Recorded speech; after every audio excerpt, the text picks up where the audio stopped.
자, 이번 보고서는 KTNG, 그리고 웹젠, 그리고 코인텍까지 한번 알아보도록 하겠습니다. 우선 11만원으로 상향 보고서가 나왔는데, 그 이유는 첫 번째로 원가율 안정화가 예상이 되어서 수익, 측정치가 좀 바뀌었기 때문에 그거에 대해서 상향 반영을 하였습니다. 그리고 주력으로 지금 하고 있는 것에 전자담배 스틱 판매량과 그 다음에 전자담배 매출액이 30%, 그리고 14% 확대되면서 실적 성장을 주도하면서 1분기 실적 서프라이즈를 기록했습니다.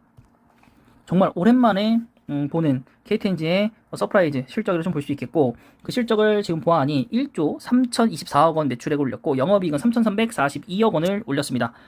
자, 그래서 그것을 조금 더 뜯어보자면 국내 시장 점유율이 64.7%가 되면서 전년 동기 대비해서 개선이 되었고, 스틱 판매량 또한 분기 최고치를 기록을 했습니다. 그리고 미국 수출 중단 때문에도 좀 안 좋은 뉴스가 나왔지만은 중동과 아태 지역을 중심으로 일반 담배 수출 매출액은 전년 동기 대비해서 12% 증가를 하였습니다.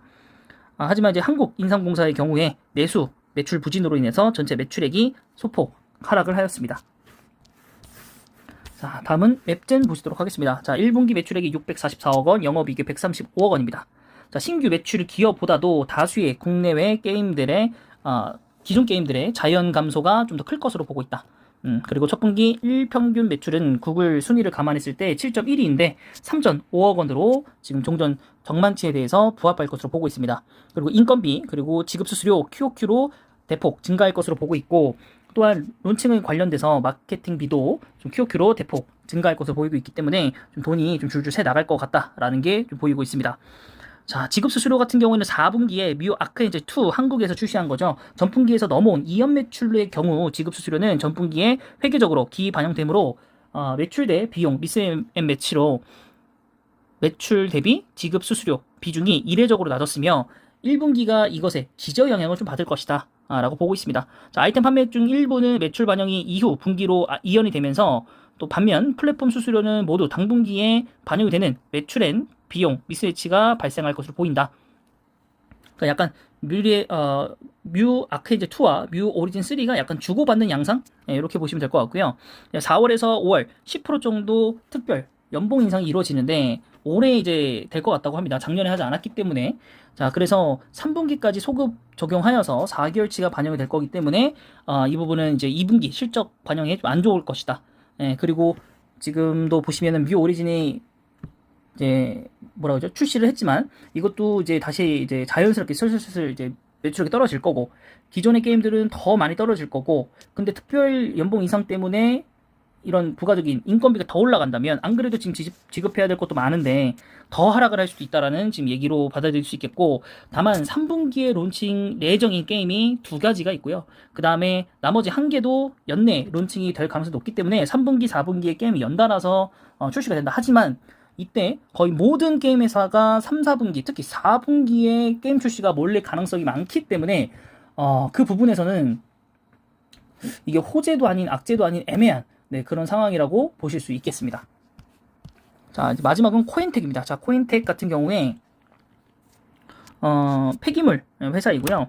보유한 소각로 3기는 463톤의 소각 능력을 갖추면서 연간 18만 톤의 산업 폐기물을 소각하고 있습니다. 자, 한편 소각열 에너지는 폐기물을 소각하면서 나오는 열을 회수해서 스팀, 전기, 난방 등으로 다양한 형태로 에너지를 전환시킵니다. 그래서 소각 에너지로 스팀을 생산하고요. 보통 폐기물을 1톤을 소각하면 5톤 가량의 고압 스팀이 생산이 되는데, 이것은 인근 에너지인 S에너지, 그 다음에 SK에너지, 그리고 SK픽 글로벌에 공급을 한다고 합니다. 그래서 이것은 대부분 산업용 도시가스 도매 가격과 연동이 되어 있고요. 에너지 수입 단가는 유가 상승으로 인하여 지난 12월부터 고공 행진을 이어가고 있고, 올해 산업용 도시가스 도매 가격 인상 등이 불가피할 것으로 보고 있기 때문에 본사에게 긍정적 효과다라고 볼 수 있겠고, 올해 3월에 준공한 409 매립지는 매립 용량을 120만 세제곱센티미터로 향후 10년 남짓 사용될 것으로 보이고 있고, 올해부터 409 매립지 가동이 본격화될 것으로 예상을 하고 있습니다. 그래서 코인텍 같은 경우에 작년에 좀 이제 인수합병이 되면서 주가가 작년이 아닌가 재작년이었나요? 좀 왔다 갔다 하면서 주가가 조금 지저분한 걸로 알고 있는데, 또 차트를 통해서 한번 알아보도록 하겠습니다. KTNG 일봉이고요. 주봉입니다. 자, 제가 과거에도 설명드렸다시피 얘는 항상 연말에 내려가고 이게 거의 최고점이었던 경우가 되게 많다. 하지만은 그것을 뚫고 실적 서프라이즈 때문에 쭉쭉 올라가게 되었고, 그럼에도 불구하고 아직도 82,500원밖에 되지 않는다라는 거.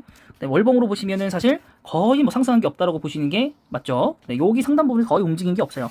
대부분 나머지 계열수도 중간치를 그리면 위에 꼬리 달고 내려온 거 훨씬 더 많았기 때문에 올해도 역시나 그렇게 진행이 되다가 하락할 경우도 많기 때문에 지금 당장 서프라이즈가 올라간다고 생각을 하셔서 매수하는 것보다는 그냥 지켜보시고 약간의 배당만 좀 노리시는 게 낫지 않나 싶고요. 여기 2018년도도 마찬가지고요. 하락한 이후에 평균선을 그으면 물론 이때 수익을 잠깐 냈지만은 그때 다음부터는 잠깐 월봉상으로만 올라올 뿐, 네, 그렇게 크게 우상향하거나 뭐 이런 적은 없었고, 오히려 본다면 우하향 쪽이 맞죠.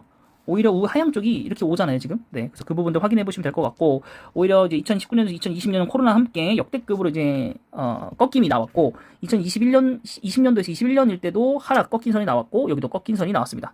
그 이후 다시 상승을 했지만, 여기도 여름 이후로 다시 한번 하락했고, 여기도 이제 여름 이후로 이제 하락.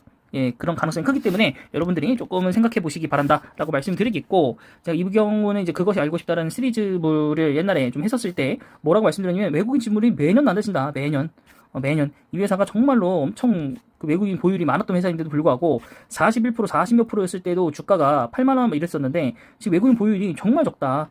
정말 적다. 이게 되려면 최소 40몇 %까지는 올라와야 된다. 40 후반대까지는 올라와야 된다. 지금으로부터 보유율을 10% 정도를 외국인이 순매수를 해줘야만 가능한 것인데 과연 가능할까 싶고요. 저라면 조금 가능하진 않을 거라고 좀 보고 있습니다. 왜냐면 성장성이 나오지 않는 그런 회사이기 때문에. 물론 여기 보시면 영업이익률, 순이익률, ROE가 정말 좋아요. 물론 ROE가 10배는 조금 아쉽긴 하지만 그래도 PR이 지속적으로 10배 근처 혹은 10배 이하이고, EPS가 꾸준히 7천 이상 나오고 있고, PBR도 지금 이제 거의 한 배 수준으로 아래로 향하고 있고, 배당주로서 매력이 항상 많은 이런 KTNG인데 사실 배당 지급력이 그렇게 크게 올라가진 않았어요. 이익이 그렇게 크게 늘지 않았기 때문에. 특히나 작년에 기저현상으로 인해서 올해가 컨센서스 대비해서 조금 부진할 것이다라고도 봤고, 작년보다도 좀 부진할 거를 봤는데 일단은 1분기는 괜찮게 잘 나왔습니다. 서프라이징이 나왔기 때문에. 그래서 이 실적들을 깨고 2분기, 3분기, 4분기 계속 갈지 이런 부분들을 좀 잘 봐야 될 것 같고, 물론 이제 환율 효과로 인해서 좀 매출액과 영업이익이 잘 나왔을 수는 있겠지만은 이게 지금 엄청난 모멘텀을 갖고 성장성을 갖고 올라가는 주식은 아니다 보니 조금 회의적인 면은 존재합니다. 자, 다음은 웹젠 한번 보도록 하겠습니다. 웹젠. 자, 웹젠 보시면 거래량 정말 많이 죽었고요. 주가도 정말 많이 내려왔습니다. 2만원대가 이제 거의 저점인데 거의 다가왔고, 월봉상으로도 마찬가지로 이때 쭉 올라갔던 것 자체가 조금 신기할 정도로 올라갔다. 뭐 올라갔던 이유는 뭐 NFT, 뭐 P2E, 메타버스 뭐 관련주로 쭉 올라갔다가 결국에는 이제 게임주들이 다들 시들시들 해져가면서 금리 인상해가면서 또 게임들에 대한 출시가 없어지고 P2E 게임에 대한 사행성 얘기들 뭐 나오면서 이거 우리나라에서는 안 되는 거 아닌가 이렇게 되면서 현재로서는 좀 많이 좀 잊혀진 부분이라고 좀 보고, 그럼에도 불구하고 하나 이제 희망을 걸어야 되는 건 일단 위믹스 생태계 안으로 들어갔다라는 거. 웹젠이 향후에 이제 NFT 사업 같은 거를 하기 위해서 우선 들어갔고, 또 미 오리진이 끝났지만 아까 보고서에서 봤지만 3분기, 4분기 연달아서 게임 출시가 예정이 되어 있고, 이제 다음 연도 1분기나 뭐 2분기에 어떤 게임이 어떻게 나올지는 아직도 모르거든요. 그래서 저는 제가 봤을 때는 내년이 게임주들이 다시 한번, 내년이 주도주가 게임주가 될 가능성이 굉장히 크다. 왜냐, 지금 잠들어 있던 P2E, 그 다음에 NFT, 메타버스, 물론 메타버스는 꾸준히 나왔지만 게임 쪽보다는, 그죠? 그냥 뭐 다른 이제 뭐 체험하고 이런 쪽으로 더 많이 빠져버렸고, 왜냐면 기기도 아직 마련되어 있지 않고, 이제 뭐 NFT를 하려면은 뭐 코인조차도 회사들이 많이 갖고 있지 않고 하고 있기 때문에, 이 게임들이 유동적으로 코인이 서로 교환이 가능하고 해야만 이 게임, 내가 잘하는 게임에서 코인을 많이 벌어서 이것을 다른 게임의 코인으로 또 환전을 해서 또 거기서 또 어떠한 아이템을 사든가, 혹은 거기서 뭐 내가 현금화할 수 있는 생태계 안으로 가서 거기서 다시 현금화를 하면서 이런 식으로 조금 운영이 되지 않을까라는 게 이게 제 막연한 생각인데요. 그렇기 때문에 일단 P2E 기반의 상품들이, 게임들이 나와야 하고, 또 그 생태계가 안정적으로 구축이 돼야 하고 흘러가야 되기 때문에, 아직 그런 거 해본 적이 없기 때문에 내년부터 그런 거에 개화기가 좀 되지 않을까라는 생각을 가지고 있습니다. 그래서 그렇다라는 거 말씀드리고, 그래서 저는 카카오 게임즈를 추천드렸던 이유가 보라코인과 클레이트라는 가상화폐 지갑을 가지고 있는 회사가 당연히 모회사인 카카오가 있고, 또 그것으로 활용할 수 있는 카카오페이, 그리고 그것을 또 나중에 또 관리할 수 있는 카카오뱅크가 또 여전히 마련되어 있기 때문에 저는 카카오 게임즈, 뭐 카카오뱅크, 카카오페이 뭐든지 다 괜찮다고 봅니다. 그 다음 위믹스로 발행을 했던 위메이드는 당연히 상종되어 있는 불안감이 있다고 말씀을 드렸습니다만, 지금 게임 회사들 중에서 제일 그나마 블록체인에 대해서 안정적으로 코인이 생성이 되고 유지를 해 나가고 있고 사업을 본격화하고 있는 거는 위메이드가 제일 앞선다고 보고, 물론 컴투스 자체도 뭔가 이제 간다라고 보고 있지만은 사실은 아직까지는 제가 보기에는 조금 예, 뭐 이렇게 외형만 좀 많지, 그리고 약간 말만 많지 실질적으로 봤을 때는 막 크게 뭔가가 있거나 하지는 않는다는 느낌은 좀 있거든요. 그래서 그 여러분들 좀 판단해 보시기 바라고, 자 그다음에 마지막으로 이제 코인텍까지만 보도록 하겠습니다. 자 코인텍 일봉입니다. 주봉이고요. 이때가 그 매수 뭐 합병 요때 얘기고, 그게 끝나고 나서 하락을 한 다음에 다시 주가가 쭉 꾸준히 유지되다가 연말에 이제 하락세가 오면서 쭉 빠졌고, 지금 다시 한번 방향성을 좀 잡아가고 있는 단계라고 좀 보시면 될 것 같고, 이때부터 꾸준히 쭉 올라가다가 19년도 정점을 찍고요. 다시 한번 쭉 이제 코로나 때 빠졌다가 매각 소식으로 다시 한번 올랐다가 쭉 빠지면서 지금 현재까지 온 상황입니다. 그래서 저는 지금 여기를 저점으로 잡는 게 맞다라고 지금 판단이 되고요. 지금 저는 저점이라고 봅니다. 저점이라고 좀 보고, 매수치는 지금 정확하지는 않고 300원 배당이 나왔고 시가 배당률로 3%, 배당 성향으로 50%, 그리고 그 전에 50%가 넘었기 때문에 거의 100% 수준이었기 때문에 물론 좋은 회사라고 볼 수는 없어요. 왜냐면 배당을 번 족족 다 배당을 줬기 때문에.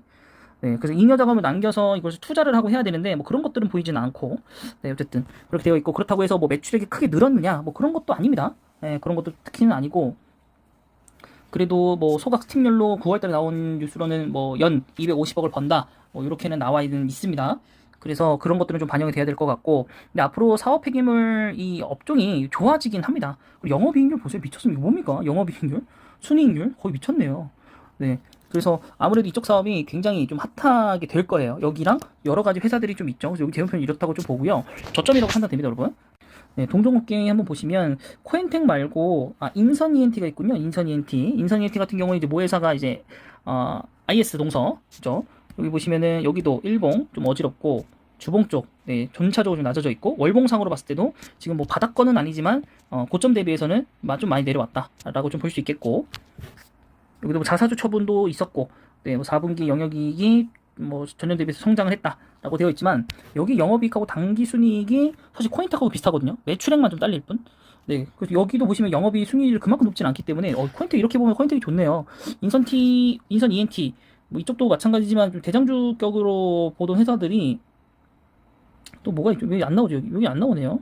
네, 이 회사 말고도 많은데, 네, 어쨌든 그렇게 따진다면 지금 코인텍 굉장히 더 좋지 않나요? 그쵸? 네, 그래서 코인텍 여러분 잘 눈여겨 좀 보시면 좋을 것 같고요.